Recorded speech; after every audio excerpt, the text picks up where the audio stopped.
우리 말씀의 실제 함께 나누겠습니다. 오늘 그 주일 말씀은 성령의 순결함이라는 제목입니다.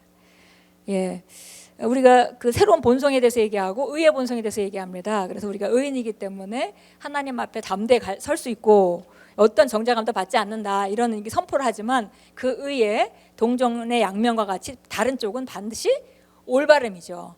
그러니까 우리가 올바르게 행동하고 올바르게 우리가 생각하고 말하고 하는 그것을 포함하고 있습니다. 그래서 오늘은 성령님의 순결하심, 우리 안에 계신 성령님이 와 계시는데 그분이 나의 영과 하나가 되었는데 그분이 나를 계속 순결하게 인도하고 계신다는 것이죠.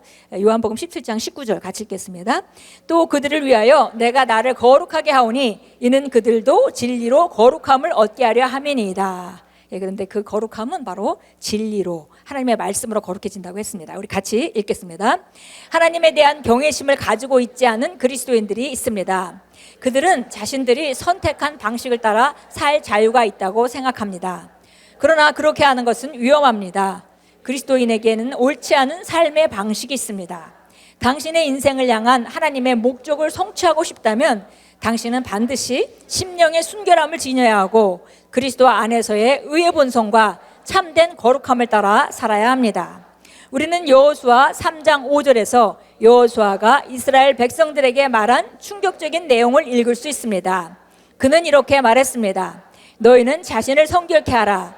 여호와께서 내일 너희 가운데 기이한 일들을 행하시리라. 여호수아는 거룩함의 능력에 대해 이해하고 있었습니다. 그것은 잘못된 것들에서 자기 자신을 분리시키는 능력이며 당신의 생각과 삶을 깨끗게 하는 능력입니다. 여기까지 우선 보겠습니다. 우리가 심령의 순결함을 지켜야 되고 그리고 또 여기 여호수아가 한 말과 같이 하나님의 기이한 일들을 행하시는 걸 너희가 보려면 너희 자신을 거룩하게 구별하라 라고 말합니다. 그래서 우리가 정말 모든 것에 대해 우리가 자유한 자죠. 그러나 우리는 매일매일 성령의 인도를 받고 하나님의 말씀의 조정을 받아가면서 우리가 말씀을 통해서 거룩해지고 또 거룩해지고 계속 우리가 앞으로 전진하고 있습니다. 그 전진을 멈춘다면 하나님께서 우리를 통해서 하실 수 있는 일도 제한된다는 것이죠. 여지까지 최고의 그 도움을 받고 살았지만 우리가 또 그보다 더 큰 도움을 받는 쪽으로 우리가 나아가려면 우리가 바로 또 우리가 왜냐하면 성령님께서 하나님께서 우리를 통해서 역사하시기 때문에 우리의 한계가 그분의 나타남을 제한할 수 있다는 것을 우리에게 말해줍니다. 그래서 기본적으로 여기 보니까 그 여호수아가 그 거룩함의 능력에 대해서 잘 이해하고 있었다 그랬습니다. 그래서 하나님은 항상 우리를 돕고 싶지만 우리가 하는 말이나 행동이나 우리 선택에 제한을 받으신다는 걸 우리가 반드시 알아야 되고 우리가 더 큰 그 공급을 계속 지속적으로 받으려면 증가된 공급을 받으려면 우리가 계속 변화해야 된다는 것을 우리가 알 수 있습니다. 계속 읽겠습니다. 당신은 성령님을 통해 하나님과 교제하도록 거룩하게 된 하나님의 그릇입니다. 나쁜 태도나 세상적인 생활 방식으로 인해 그러한 연합을 위태롭게 하지 마십시오. 고린도후서 13장 5절은 말합니다. 너희는 믿음 안에 있는가 너희 자신을 시험하고 항상 말씀으로 자신을 깨끗하고 시험해 보십시오. 이영희님도 말합니다. 그러므로 누구든지 이런 것에서 자기를 깨끗하게 하면 귀 쓰는 그릇이 되어 거룩하고 주인이 쓰심에 합당하며 모든 선한 일에 준비함이 되리라. 삶에서 초자연적인 일들을 지속적으로 경험하고 싶습니까? 그렇다면 성령의 순결함 가운데 거하십시오. 잘못된 삶을 살지 마십시오. 디모데후서의 말씀에 따라 이 세상의 것들에 얽매이지 않도록 하십시오.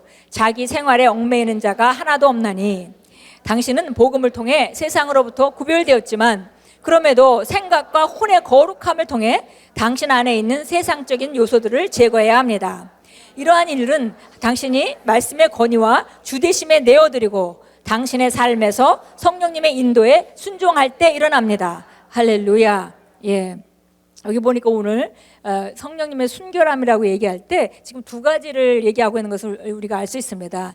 첫 번째는 우리가 자신의 생활에 얽매이고 우선순위의 문제인 거죠. 그래서 우리가 자기중심적으로 사는 사람은 아마 자기 일에만 관심이 있을 겁니다. 주님을 믿는다 하더라도 자기 일에만 관심이 있겠죠. 그러나 우리가 순수한 성령의 인도를 계속 받는다면 바로 우리가 신앙생활 시작하고 우리가 주님의 도우심을 받는 자리에서 그분이 나를 주관하는 자리로 옮길 수밖에 없는 것입니다. 그래서 그것이 우리가 성령 안에서의 순결함이라고 얘기하고요. 그렇게 계속 우리가 정화되어 간다면은 바른 삶을 살 수밖에 없는데 죄 가운데 있다면 그것도 우리가 순결한 삶이 아니죠. 그래서 바로 이 두 가지를 잘 조정할 때 우리는 지속적으로 증가되는 하나님의 공급을 우리가 인식하고 또 우리가 나타낼 수가 있습니다. 여기 보니까 창보 성경에 나와 있는데요. 여기 디모데후서 2장 21절에 말할 때 그러므로 누구든지 이런 것에서 자기를 깨끗하게 하면 귀 쓰는 그릇이 되어 거룩하고 주님이 쓰심에 합당하며 모든 선한 일에 준비함이 되리라. 그러니까 하나님이 쓰시는 데는 우리 그릇의 상태가 그 관계가 있다고 말하고 있습니다. 그래서 우리가 부잣집에는 귀 쓰는 그릇도 있고 천이 쓰는 그릇도 있다. 그래서 보통 때 막 쓰는 그릇도 있을 거고 또 지저분한 걸 담는 그릇도 있을 거고 쓰레기를 담는 그릇도 있을 수 있겠죠. 그러나 여기 얘기하기를 정말 자기를 깨끗하게 하면 계속 자기를 깨끗하게 하면 점점 더 귀 쓰는 그릇으로 그 주인의 쓰심에 합당하게 된다. 그렇습니다. 모든 선한 일에 준비된다. 이렇게 말했습니다. 그래서 바로 우리가 우리 자신을 계속 지속적으로 성령 안에서 하루아침에 일어나는 일은 아닙니다. 그러니까 지속적으로 말씀을 비춰지는 것만큼 우리가 삶을 변화시키고 생각도 변화시키고 잘못된 것을 골라내고 이렇게 한다면 우리는 점점 더 온전한 그릇이 돼서 하나님 더 쓰실 수 있는 그릇이 된다고 말합니다. 22절은 또 이렇게 말합니다. 또한 청년의 정욕을 피하고 오직 순수한 마음으로 주를 부르는 자들과 함께 의와 말씀과 사랑과 화평을 따르라. 구체적으로 말했죠. 그래서 청년의 정욕을 피하라고 했고요. 오직 순수한 마음으로 주를 부르는 자들과 함께, 이게 우리가 그리스도인들과 함께 한 가족으로 우리가 함께 기능하면서 의와 믿음과 사랑과 화평을 따르라. 우리가 의로운 자로 행동하고 믿음으로 살고 사랑으로 살고 그 다음에 화평을 따르라고 말하고 있습니다.